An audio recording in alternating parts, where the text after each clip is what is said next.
조갑제 TV 시청자 여러분 안녕하십니까. 2024년 3월 29일 오후 1시입니다. 오늘 오전에 발표된 한국갤럽의 주간 여론조사는 전주와 비교해서 별 변동이 없습니다. 윤석열 대통령 직무평가에서 긍정 34%, 부정 58%, 정당 지지도는 국민의힘 37%, 더불어민주당 29%, 조국혁신당 12%, 무당청 17%, 개혁신당 3%, 녹색정의당 새로운 미래 각 1%, 총선 결과에 대해서 여당 다수 당선을 기대한다 40%, 야당 다수 당선을 기대한다 49%입니다. 49대 40으로 국민의힘이 불리하다는 뜻입니다.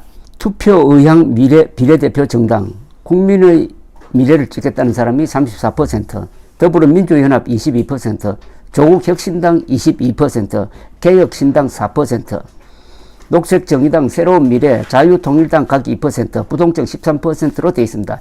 조국혁신당 22%는 굉장히 높은 수치입니다. 좀처럼 떨어지지가 않습니다.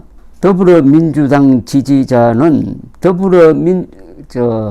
비례대표 정당 투표에서는 더불어민주연합과 조국혁신당으로 분산되고 있습니다. 분진 합격 전술을 지금 쓰고 있습니다. 이 좌파들이. 그런 가운데서 이제 사전투표일까지 딱 일주일 남았습니다. 지난 3월 10일, 그러니까 지금으로부터 약 20일 전만 해도 한동훈 국민의힘 윤석열 지지가 오르면서 이번 선거에서 국민의힘이 제1당이 될 가능성이 있다는 예측을 전문가들이 막 하고 했습니다. 그러다가 그 다음 주부터 확 변해버렸습니다. 여론 구조가 이렇게 급변하는 것은 아마 처음일 겁니다. 그 급변한 원인이 어디서 나왔느냐? 저는 두 개를 꼽습니다. 윤석열 대통령의 금사식 아주 고압적 의료개혁 밀어붙이기입니다. 이른바 의료개혁 밀어붙이기가 불통 오만 이미지를 더 높이다가 이게 의료 대란으로 악화되어 버리니까 여기에 무능 이미지가 하나 더 더해졌습니다. 그러니까 윤석열 대통령의 기존 이미지, 불통 오만 무능 이미지가 결합이 되는 그 순간에 조국 혁신당이 등장했습니다. 합리적인 중도 보수 사람들이 윤석열 대통령의 이른바 의료개혁 밀어붙이는 걸 보고 배신감을 느끼고 있는 사이에 특히 의사집단이 한편에서는 조국 혁신당이 나오니까 이 좌파 진영에서 윤석열 대통령에게 복수해야 되겠다는 아주 강한 감정을 가지고 있는 사람들이 그쪽으로 결집했습니다. 요게 서로 상승작용을 일으켰습니다. 중도가 이탈해가지고 민주당을 건너뛰어가지고 가장 왼쪽에 있는 조국 혁신당 지지로 가는 경향이 생겼습니다. 이게 한국 정치 사상 가장 극적인 변화를 가져왔다고 보여집니다. 그러나 모든 극적인 변화에는 그만한 이유가 있는 것이죠. 지난 2년 동안 윤석열 대통령 치하에서 국민들이 가슴속에 쌓아갔던 그 어떤 윤석열의 이미지가 특수한 사건과 만나니까 폭발한 겁니다. 그 결과가 이번 국민의힘 참패로 나오는 구도가 막 형성돼 버리고 말았습니다. 반윤 일종의 통일전선이 형성되고 말았습니다. 요거는 지금 현재 이야기입니다. 앞으로 일주일 사이에 또 어떤 변화가 있을 수 있는지 하는 것은 사실은 가능성을 열어놓고 봐야 됩니다. 미래의 일에 대해서 너무 단정적으로 이야기하는 게 얼마나 위험하다는 것은 우리가 수시로 체험하고 있는 바입니다. 보름 전에 오늘의 사태를 예언한 사람들이 있었겠습니까? 전문가라고, 정치 전문가라고 하는 사람들이 국힘당 제1당 된다라고 했다가 이제는 개헌 저지선 100석 확보도 어렵게 되었다. 이런 식으로 2주 사이에 20일 정도 사이에 이렇게 급변할 줄 누가 알았습니까? 그러니까 미래의 일에 대해서는 겸허한 태도를 취하면서 항상 자기가 틀릴 가능성을 열어놓아야 됩니다.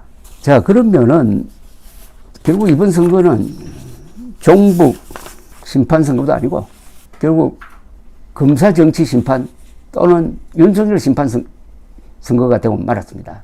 그동안에 윤석열 대통령의 인성과 스타일에 대한 부정적 감정이 축적되다가 총선을 촉매자로 하여 폭발하고 있는 셈인데, 윤석열 대통령의 불통, 오만, 무능의 이미지를 만든 12개 정도의 사건이 있습니다. 첫째, 독단적 청와대 이전. 중도층이 실망했습니다. 두 번째, 이준석 몰아내기. 젊은 층이 이탈했습니다. 세 번째, 김기현 대표 만들기를 위하여 안철수를 국정의 적으로 몰고 나경원을 반윤의 수괴로 몰았습니다. 네 번째, 도어 스태핑을 중단하고 기자회견을 거부했습니다. 완전히 불통 이미지를 굳혔습니다. 다섯 번째, 강서구청장 보궐선거에서 무리한 공천을 해가지고 참패하면서 국힘당의 위기가 표면화되었습니다. 여섯 번째, 검사 중용 인사, 금융감독원장이라든지 방통위원장에는 그 분야의 전문가가 들어가야 되는데 윤석열 대통령과 친한 검사 출신들이 이 자리에 들어가는 등등. 그 다음에 부산 엑스포 오판입니다. 정보 실패죠. 여덟 번째, 한동훈과의 갈등.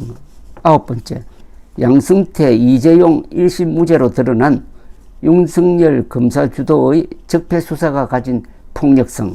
이런 이미지가 다 하나씩 더해졌다는 거죠.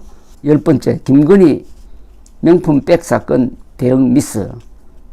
11번째, 의료 대란으로 핵심 지휘층을 공격을 했다. 내부 총질을 했다는 이야기입니다. 12번째, 야당과 대화를 거부하고 거부권 사용을 너무 자주 하고 관료들에겐 일방적 지시를 남발하고 국민들에게는 군림하는 모습이 축적된 결과다. 이렇게 보여집니다.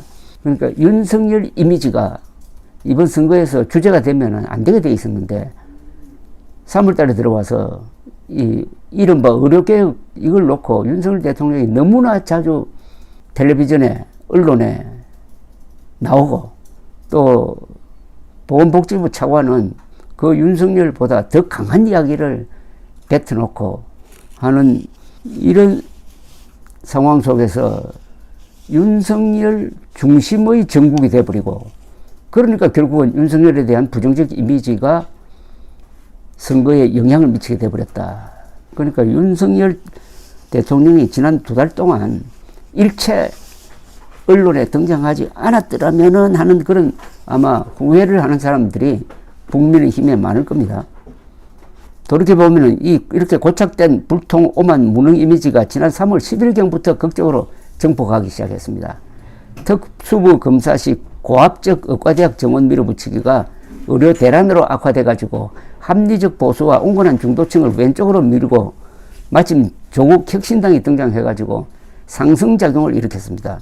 그리하여 윤석열 심판선거로 돌변하고 여론 구조가 반윤석열 통일정선으로 바뀌었습니다. 여기에 한동훈을 에워싼 팬클럽 보수와 음모론 보수가 국힘당을 더 오른쪽으로 밀었는데, 한동훈은 음모론의 편성, 사전투표 관리 방식 변경을 요구해가지고 선관위와 갈등하는가 하면은 국회 이전 등 좌파식 정책을 추종해가지고 보수적 가치를 그냥 내팽개치고 말았습니다. 윤석열 대통령의 실정은 대부분이 정보 부족이나 오판에서 비롯되었습니다. 국군 통수권자를 겸한 무시무시한 대통령이 정보 판단을 거르치면은 국가 전망의 위기를 볼 수도 있습니다. 주변에 그건 아닙니다 라고 말할 수 있는 부하를 두지 않으면은 이런 오판은 일상화가 됩니다. 이번 총선은 국힘당과 함께 보수 세력을 심판할 것입니다. 윤석열, 한동훈 팬클럽 보수가 한꺼번에 치명타를 맞을 것입니다. 국힘당과 팬클럽 보수는 선거에서 이기려고 보수적 정체성과 가치를 포기했지만 참패하면 이게 더럽게 지는 것이 됩니다. 당당하게 지면 정신력은 보존되어 재기할 수 있지만 이런 식으로 지면 정신적으로 망가져 재기가 어려울 것입니다. 보수 세력의 종언이 시작될 것이란 불길한 예감을 갖게 합니다. 감사합니다.